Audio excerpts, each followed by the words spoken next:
শীতকালে বাংলার নিজস্ব প্রোডাক্ট খেজুর গুড়। আজকে বোলপুর ফুড ট্রিপের দ্বিতীয় এপিসোডে আপনারা দেখবেন খেজুরের রস জাল দিয়ে খেজুর গুড় এবং পাটালি তৈরির পদ্ধতি। দেখতে দুর্দান্ত লাগবে, এটুকু আমি গ্যারান্টি সহকারে বলতে পারি। ভিডিওর দ্বিতীয় অংশে আমি গিয়েছিলাম বোলপুরে ৭৫ বছরের প্রাচীন লেজেন্ডারি মহামায়া হোটেলে। এই হোটেলে আজও পেট চুক্তিতে ট্রুলি আনলিমিটেডভাবে দুর্দান্ত স্বাদের বাঙালি খাবার দাবার শালপাতায় পরিবেশন করা হয়। খাবারগুলো দেখতে যেমন লোভনীয়, স্বাদটা কীরকম সেটা ভিডিওতে বলা আছে। আসুন ভিডিও শুরু করি।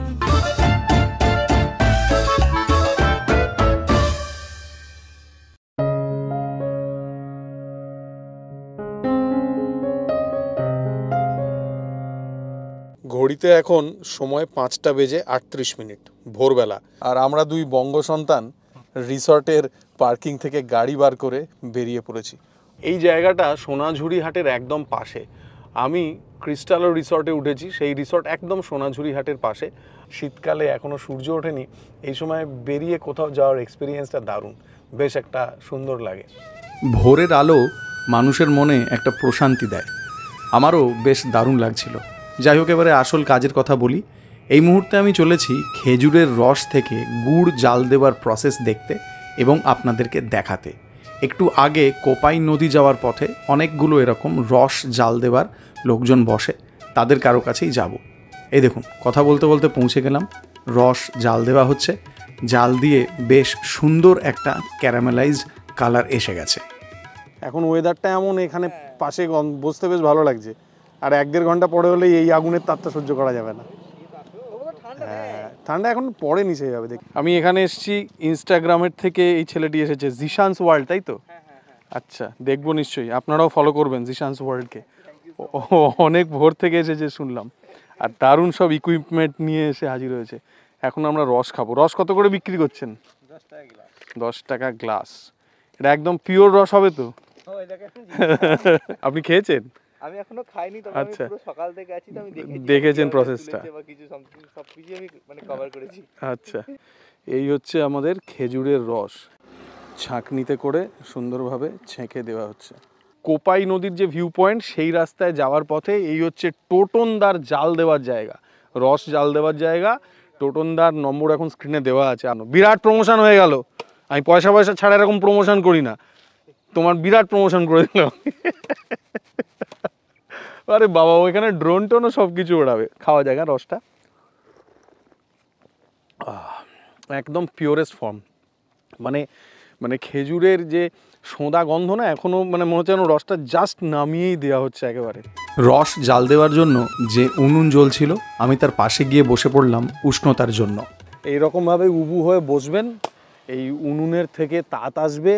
এখানে খেজুর পাতাই তো এগুলো শুকনো করে, হ্যাঁ, খেজুর পাতাই শুকনো করে দেওয়া হচ্ছে একেবারে গঙ্গা জলে, গঙ্গা পুজো টাইপ। এই রসটা দারুণ। আমি আরেকটা গ্লাস বলেছি, দারুণ স্বাদ এটা, মানে একদম পিওরেস্ট ফর্ম একেবারে। 2-3 দিন গেঁজালেই বিশ্বের একটা দারুণ ভালো পানীয় তৈরি হবে। তাড়ি, যেটা আমরা টডি হিসেবে সেইভাবে চালাতে পারিনি। কেরালা বিরাট প্রমোট করেছে টডিকে। রসটা দারুণ খেতে, সত্যি কথা বলছি। এটা জাল দিয়ে দিয়ে কতক্ষণে গুড় হবে তাও? এই মানে লিকুইডটা আপনার 10 মিনিটের মধ্যে হয়ে যাবে। আচ্ছা, মানে ঝোলাটা যেটা আমরা বলি। আচ্ছা আচ্ছা, আধ ঘন্টা পর নামাবো, ফের ওটাকে মানে ফাটতে হবে, বুঝলেন তো? তারপর আচ্ছা, দূরে চাষের কাজ চলছে, দেখুন ওইখানে জল দেওয়া হচ্ছে খেতে। রসের তারল্য চেক করা হচ্ছিল, অর্থাৎ ঝোলা গুড় তার পারফেক্ট কনসিস্টেন্সিতে এসেছে কিনা সেটা দেখা হচ্ছিল। সন্তুষ্ট হওয়ার পরে কিছু জাল বার করে দিয়ে এইবারে ঝোলা গুড়কে নাগড়িতে ঢেলে নেওয়ার পালা। এই ভাঁড়গুলোকে আগে নাগড়ি বলতো, নাগড়ি তো বলে নাকি? ভাঁড় বলেন। আচ্ছা, আমাদের ওদিকে ঠিলি বলে। আচ্ছা, আমাদের গুড়ের নাগড়ি বলতো এগুলোকে। দারুণ পিওরেস্ট ফর্ম অফ ঝোলা গুড় তোলা হচ্ছে এখন।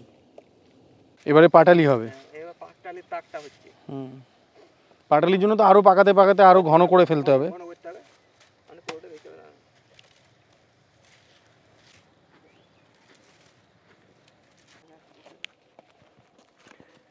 এবারে কি পাটালি তৈরির প্রসেস শুরু হবে?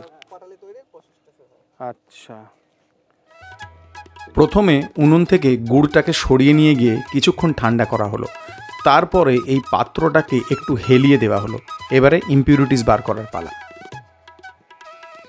উপরের যেটা ইমপিউরিটিস ছিল ওটাকে বাদ দিয়ে দেবেন। এইবারে এই ঝোলা গুড়টাকে চাঁচার কাজ শুরু হলো, একটা পাটালির কনসিস্টেন্সিতে আনার চেষ্টা। মানে এই যে কনসিস্টেন্সিটা এসছে, এইটা এলেই তাহলে বোঝা যায় যে পাটালিটা ঠিকঠাক হবে। হ্যাঁ ঠিকঠাক হবে। বুঝতে পেরেছি। এটা যদি না আসে তাহলে আমার পাটালিটা ফের দুবারা করতে হবে, মানে গুড়টাকে আরেকবার জাল দিতে হবে। পাটালি তৈরির এই কাজটা বেশ পরিশ্রম এবং ধৈর্য সাপেক্ষ, অনেকটা সময় লাগলো। পাটালি তৈরির আগের প্রসেস এইটা, এটাকে ঘষা গুড় বলে, প্রথম জালের গুড় বলে। এটা গরম গরম একেবারে ট্রাই করি। হ্যাঁ, দারুণ। অল্প অল্প একটা দানাদার ব্যাপার আছে, দারুণ। মানে এ স্বাদ আমি বলে বোঝাতে পারবো না, অসামান্য খেতে লাগছে। একদম পিওরেস্ট ফর্ম অফ পাটালির আগের ভার্সন বলতে পারি। আরও বেশ কিছুটা সময় ধরে এই গুড় ঘষার কাজটা চলতে থাকলো। এইবারে দেখুন একটা কেমন সুন্দর কনসিস্টেন্সি এসেছে এবং আমাদের চেনা পাটালির যে রং সেটা এসে গেছে। এদিকে পাটালিকে শেপ দেওয়ার জন্য ভাঁড় রেডি করা হচ্ছিল। এইবারে একদম পারফেক্ট সময় এসে গেছে সেই ভাঁড়ের ওপরে সাদা পরিষ্কার কাপড় পেতে তারপরে এই পাটালি গুড়গুলোকে শেপ দেওয়ার জন্য ঢেলে দেওয়ার। এত দারুণ সুগন্ধ আসছে যে সামনে না থাকলে বলে বোঝানো যাবে না। পাটালি কত করে আর ঝোলা কত করে? পাটালি 180 টাকা, আচ্ছা, ঝোলাটা হচ্ছে আপনার 150 টাকা। আচ্ছা।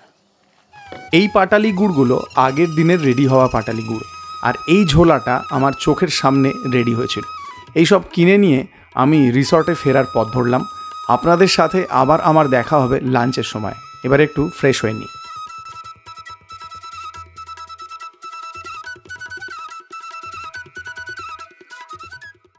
এবারের গন্তব্য বোলপুরের সব থেকে প্রাচীন বাঙালি ভাতের হোটেল, প্রায় 75 বছরের পুরনো মহামায়া হোটেলে যাব এবং দুপুরে জমিয়ে লাঞ্চ করব। জনবহুল ব্যস্ত এই রাস্তার নাম বোলপুর চৌরাস্তা। এখানেই 75 বছরের প্রাচীন লেজেন্ডারি মহামায়া হোটেল। এই হোটেলে ঢুকে দেখলাম যে বেশ ভালো ভিড়।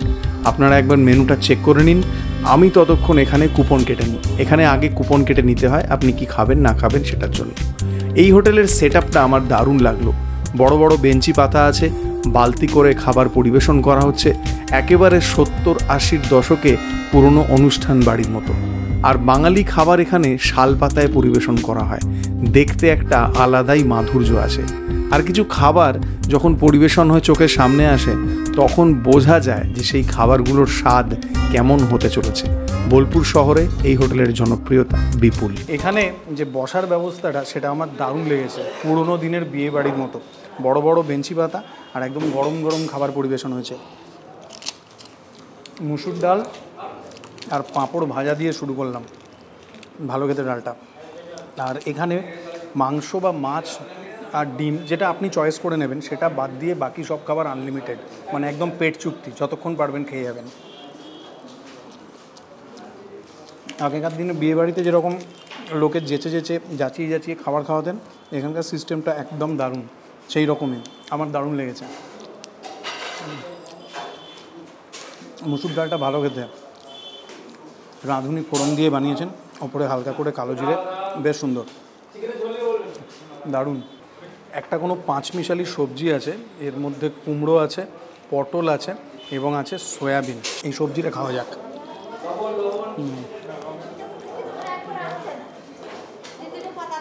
দারুণ স্বাদ, মানে একদম হোমলি, একদম ঘরোয়া, ভারী সুন্দর। সয়াবিন আছে বেশ কয়েকটা, কুমড়ো আছে, পটল আছে।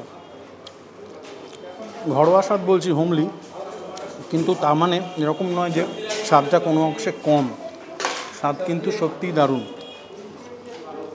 এবারে আলু পোস্ত ট্রাই করব, ঝোল ঝোল আলু পোস্ত, কালো জিরে দেওয়া আছে এখানেও, খাওয়া যাক। বেশ ঘন ঝোল, বলতে একদম পাতলা টেলটেলে নয়। প্রত্যেকটা খাবার কিন্তু গরম আছে, মানে একদম হাতে গরম বলতে যা বোঝায় তাই। Thank you. পাঁপড় শেষ হয়েছিল, আরও একবার পাঁপড় দিয়ে গেলেন, অল্প অল্প, ব্যাস ব্যাস ব্যাস, থ্যাংক ইউ। একটু ডাল, খুব অল্প। এইরকমভাবেই যাচিয়ে যাচিয়ে দিয়ে যাচ্ছেন সবাইকে, থ্যাংক ইউ। না না আর কিছু লাগবে না। ডালটা কিন্তু দারুণ খেতে, পোস্তটা আরও দারুণ ভালো স্বাদ আছে, মানে একদম কি বলবো পয়সা উসুল টাইপের খাবার। এই খাবারটা খেলে মন ভরবে, দ্যাট ইজ ফর শিওর। 75 বছরের ট্র্যাডিশন, ফাজলামোর ব্যাপার না। পোস্তটার এত ভালো স্বাদ যে বলে বোঝাতে পারবো না।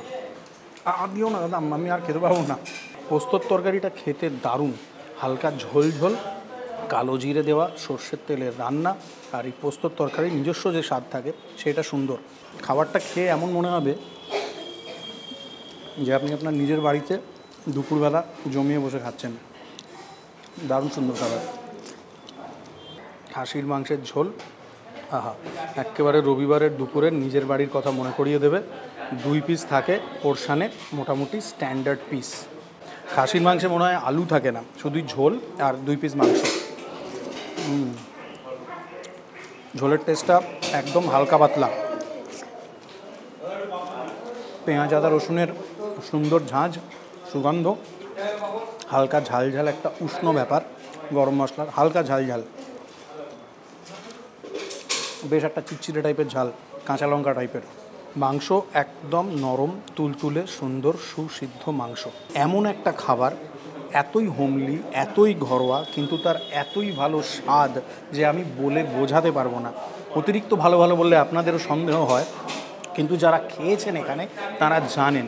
এমন অনেক মানুষ আছেন বোলপুরে যদি কাজে কর্মের সূত্রে আসেন তাহলে এই মহামায়াতেই তারা খাওয়া দাওয়া করেন বহু বছর ধরে। 75 বছরের পুরনো একটি সংস্থা এতদিন ধরে সুনামের সাথে এত এত মানুষকে খাইয়ে আসছে। খাবারটা একদম তৃপ্তি করে খাওয়ার মতো। এই জায়গাটা একটা নো ফ্রিল জায়গা। যদি আপনার কাছে লুক অ্যান্ড ফিলের কোনো গুরুত্ব না থাকে, আপনি যদি ভালো খাবারটা ভালোভাবে খেতে চান, তাহলে do try this place, Mahamaya hotel. আমি আজ প্রথমবার এলাম, আর সত্যি কথা বলছি এখানকার প্রত্যেকটা রান্না, বিশেষ করে এই পোস্তটা, মুসুর ডাল, খাসির মাংস, সব কটা দারুণ। আর এখানে বারবার যাচিয়ে খাবারটাকে আপনাকে পরিবেশন করা হচ্ছে, যেটা একটা আলাদা মাত্রা যোগ করেছে। একদম হোমলি, একদম টেস্টফুল খাবার, একটা ঠিকঠাক দামে, সুন্দর পরিচ্ছন্নভাবে। দিস ইজ দ্য মানে USP of this Mahamaya hotel বলে আমার মনে হয়েছে। আমি খাবারটা দারুণ এনজয় করেছি। মাংসের ঝোলও যতবার চাইবেন ততবার ওনারা দিয়ে যাবেন, মাংসটা দেবেন না। দারুণ খাবার, জেনুইনলি খুব ভালো। হ্যাঁ, সকাল 10টা থেকে রাত্রি 10টা পর্যন্ত হোটেল খোলা থাকে। আর দিনের বেলা তো বাঙালি খাবার এরকম সব কিছু পাওয়া যায়, রাত্রে রুটি, তরকা, চিকেন। ঠিক আছে, থ্যাংক ইউ। খাবারটা অসম্ভব ভালো আপনার এখানে, দারুণ ভালো খাবার, জেনুইনলি বলছি। থ্যাংক ইউ, নিশ্চয়ই আসবো। আজকের এপিসোড এখানেই শেষ হলো। আশা করি ভিডিওটা এনজয়েবল হয়েছে। যদি ভালো লেগে থাকে, আপনারা তো বুদ্ধিমান এবং বিচক্ষণ, লাইক করে যাবেন, খারাপ লাগলে ডিসলাইক করবেন। চ্যানেল এখনও সাবস্ক্রাইব না করলে সাবস্ক্রাইব করবেন। বোলপুর ফুড ট্রিপের তৃতীয় এবং শেষ ভিডিও আসবে 1 সপ্তাহ পরে। এর মাঝে আগামী সপ্তাহে 2টো অন্য ভিডিও আসবে। নতুন ভিডিও নিয়ে তাড়াতাড়ি দেখা হবে। ভালো থাকুন। বোলপুরের তৃতীয় এপিসোডটা দেখবেন কিন্তু।